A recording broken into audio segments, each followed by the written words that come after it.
Anyone else having trouble breathing? Could just be allergies. Yeah, you think it's allergies?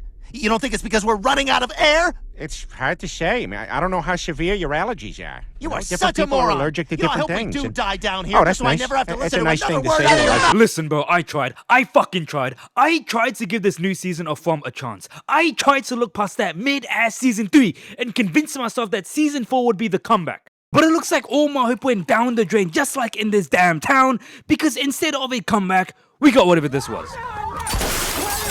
What the fuck is wrong with you? Huh? Are you Icons, the finale of From Season 4 has just dropped, and if you already couldn't tell from the intro, I hated this shit. But to give credit where credit is due, if you were to look at episode 10 in a vacuum and ignore the 9 episodes worth of build up, episode 10 was honestly pretty good. I'll give it a 7 to 8 out of 10.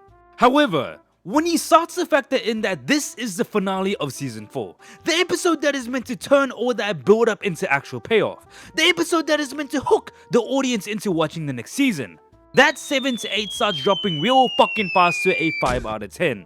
The funniest thing that I saw about this is that I'm not the only one who felt this way. Plenty of people I saw were saying the exact same thing, that this episode felt more like a mid-season finale than an actual ending of season 4.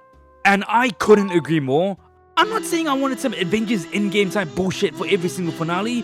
All I wanted instead was for the show to follow through on the plot lines it spent the whole season opening. But it didn't. After watching the finale, looking back at season 4 just makes it feel so much like wasted time. Whole episodes feeling like filler, so many plot lines wasted, and yet the biggest defense I see for this shit is people saying that this is meant to be a slow burn mystery show. Huh? Yeah, fuck off. A slow burn mystery show is not the same thing as characters refusing to have basic conversations for 10 episodes straight. I guarantee if you look at most of the plotlines in the show, so many of them only last as long as they do because nobody tells anyone anything. And before someone also says, oh, but season 4 gave us answers.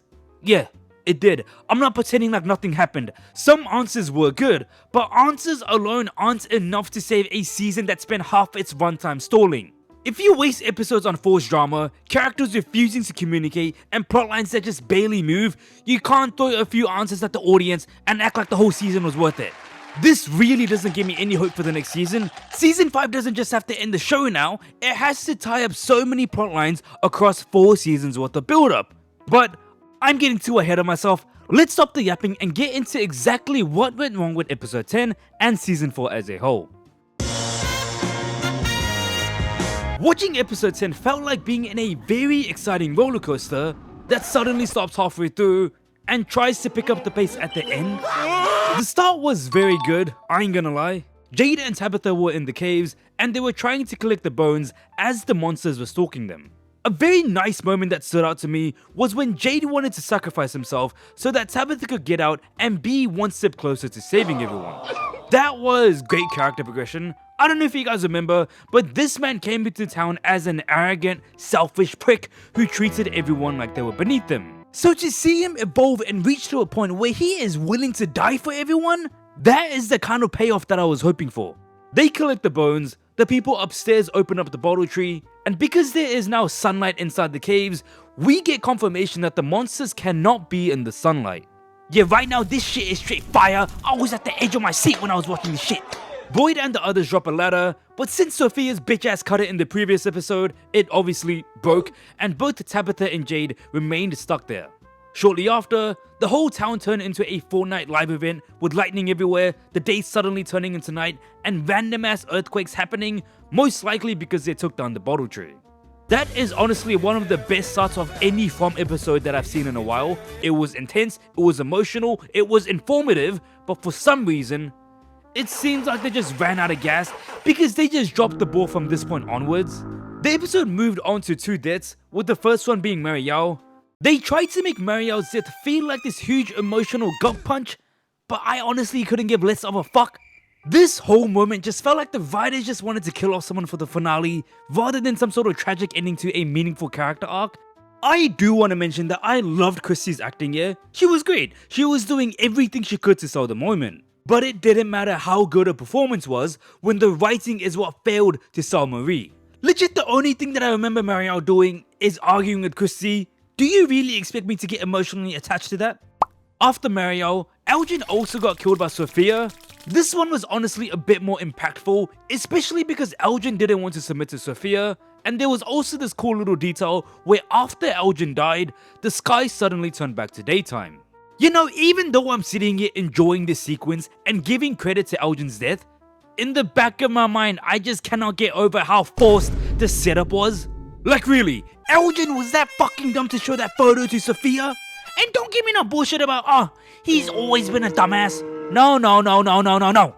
Elgin was manipulated. Sure, plenty of characters in the show have been manipulated. I would go as far as to argue that Elgin's manipulation was easily one of the most traumatic ones. He put Fatima's life in danger, got tortured, mutilated, and basically had his entire worldview shattered. So you would think after all that, he would be a little bit more self-aware. He would be a little bit more skeptical. They really thought keeping Elgin to be some naive dumbass, even after everything he went through, was the best course of action. After these two cunts died, the episode started focusing on Henry. Donna was being very sus, and Henry ended up getting a loaded gun just so that he can pull a season 1 Abby. Even though I'm glad Victor saved it in the end, this moment pissed me off so much because they spent almost half the season, 4 episodes, trying to break Henry. There was so much build up to this man turning this entire town into a shooting range, but it got resolved in what, 3 minutes? I don't care what type of fan you are, but you cannot deny that this was incredibly frustrating. And what makes it even worse is that the idea itself was actually pretty good. Henry becoming dangerous, Victor having to save his dad, the Abby parallel, all of that could have had a huge emotional payoff. But instead, it felt like the writers spent 4 episodes loading the gun, only to fire a fucking Nerf gun instead. After this point, the episode tries to pick up pace again by focusing on Boyd trying to get Jade and Tabitha out the caves. They find them stuck inside a crevice and the monsters are quickly approaching. They look cooked until Fatima turns into a monster? Okay. Cool idea, I must admit. But the logistics of it just confused the fuck out of me, because up until now, the monsters were always tied to this idea of sacrificing their children for immortality. But with Fatima, that really doesn't add up. She didn't willingly sacrifice a child, she didn't make some sort of evil deal. If anything, the town hijacked her body and forced her into this situation. So while the moment itself was cool, it opens up a massive question that needs to be answered in an already overpressured season 5. The episode ends off with Clara and Sophia stealing the talismans. I'm sorry, but I am not getting over how Clara, who was meant to be the spy / mole, was barely present in the damn season where she got revealed. There was also this detail with Sophia talking to the boy in white. The way they were talking made it seem like that this was just some sort of game between the both of them, and that's pretty much how this season ends. All in all, I would describe episode 10 to be okay. It had an amazing start, but it quickly lost steam without fully recovering in the end. But what really dragged this entire finale down for me is when you stop looking at episode 10 in isolation and consider season 4 as a whole. I already touched on this with Elgin and Henry, but they're not even the only examples. They're just symptoms of the bigger problem. That season 4 kept opening plotlines it had no intention of paying off. An absolutely perfect example of this was with Acosta. They put so much emphasis on this chick being suicidal to the point where Boyd had this dramatic ass moment with her.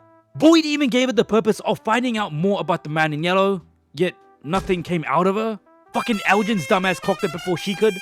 Or how about Julie? This girl had such a busted ability just for her to abandon it after 1 attempt. Bruh. There was also this emphasis on the town tearing itself apart by Sophia. This is when they tear themselves apart. But that really doesn't happen. I mean, sure, they were like 2 suicidal cunts, but given what happened after Boyd took down the bottle tree, you would expect more people to be rioting. But nah, I guess that's for season 5 to show. I can go on and on about all the shit that they underdeveloped, but you get the point. Episode 10 did have its good moments, but as a finale, it didn't do enough. It didn't make the season feel complete, it didn't properly pay off half the threads that it opened, and it left season 5 with way too much shit to clean up. So yeah, this wasn't the worst episode of From, but it also didn't feel like a real finale. Icons, that's it for this one. If you made it to this point, either you must be wiping your ass or you thought this was insightful somewhat, but either way, thank you for watching. Like and subscribe, and I will see you cunts in the next one. Bye bye.